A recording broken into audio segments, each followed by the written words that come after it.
It's about 85% strawberries to blueberries. And Jason Michael Thomas is here from Urban Ag Indy. Is it like picking your favorite child?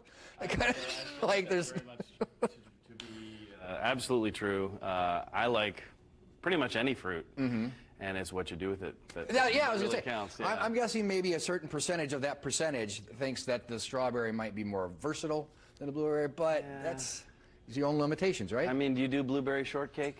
It'd be good. Yeah. It'd be good. It'd be It'd be good. But you know, you want strawberries with strawberry shortcake. It's just a tradition, I suppose. But yeah, I mean, I love them both so much, and they're just different applications. It's now. A lot is happening right now. In fact, the cherries are, well, my cherries are already done. Yeah. And other people's have not arrived yet. So that's great because I can still get some if I want There you some. go, right. But these are definitely foraged in a spot by me personally.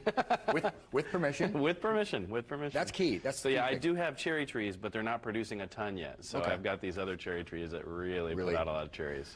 So what are we doing first here? What do you? We're talking about just preserves. Yeah, so we're talking about preserves. I mean, I'm trying to do something that's super natural and super local. Right.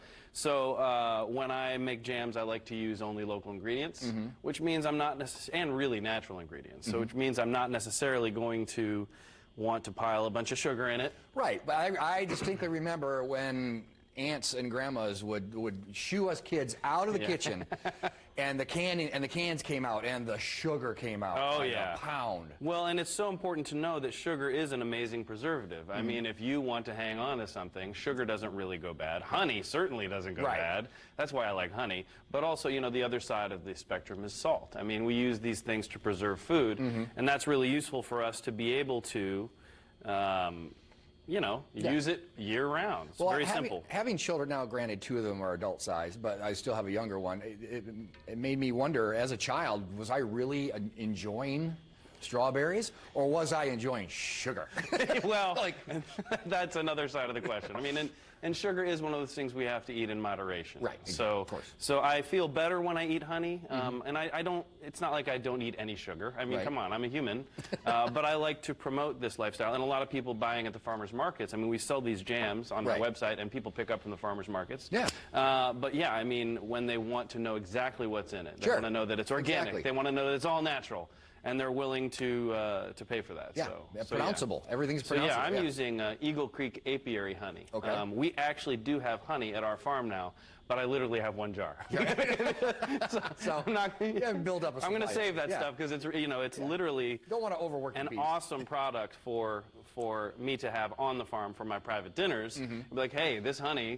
Here's the hive from over there. The hives are right there. So we're cooking down right now. Yeah. So basically, the recipe that is so well known, and I encourage people to use sugar if they're comfortable using sugar. I have used sugar many times in my jams and jellies. But how can you smell that?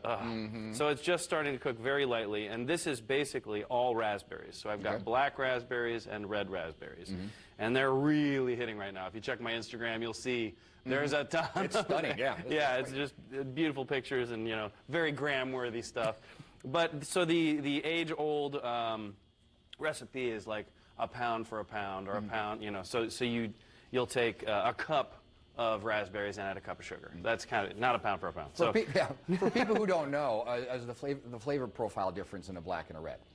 Oh, I mean, they're just slightly nuanced difference. I mean, the red is brighter. Yeah. It's got a little more of a citrus note to it, and the dark black, the black raspberry is a little darker, and more like a wine. Yeah, I mean, more like a darker berry. And it's funny, you ask that kind of question, but yeah, there really is a light nuance. And then we've got all kinds of other berries here to talk about if you like too. But the recipe for this, I mean, because honey is a lot heavier than sugar, actually, people don't realize it's heavier than water even. I mean, you put it in this thing weighs 12 ounces, even though it's only an 8-ounce jar. It's dense. So it's really an interesting thing. But it's just, I'm using a 1/3 cup honey to 1 pound of fruit. Okay. So, and some people call for a 1/4 cup. Some people call for, it's really, the beautiful part is that you can make your jams and jellies kind of the way you like them. The more sugar you use, the more safe it will, really the longer it will last. You can also use things like citric acid, and you're going to be able to prolong that shelf life. And then you can talk about all the things that you want regarding gelling. So what will help a jam or a jelly to gel? I mean, people use pectin for that. Sure. You know what I mean? Yeah. But you can also just cook it down longer. So there's a million options in the jams and jellies world. And most of them aren't wrong, right? that's the thing. Are there any real like jamming options that are frowned upon? I think the danger is to not use enough sugar. Okay. And if your fruit is really low acid, you can have some issues with that too. But to preserve it, I mean, I keep mine in the refrigerator anyway because I want to keep them forever. To preserve it, you need a right quotient of sugar and acid, and then that will help it preserve a longer period of time. So. The recommended recipes always have enough of those things. It's when you start kind of cutting back on those things that you have to start being concerned about it. Exactly. I'm going to go ahead and add this awesome Eagle Creek apiary honey. And honey, of course, as we know, never goes bad.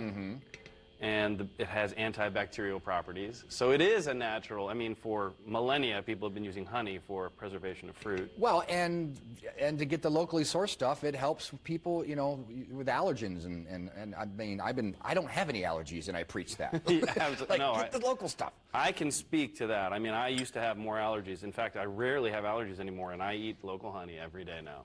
I mean, I'll put a little bit in my coffee, and now I'm using it for jams and jellies and whatnot. And this will just let this cook down, as I'm talking about that. We'll just let this cook down.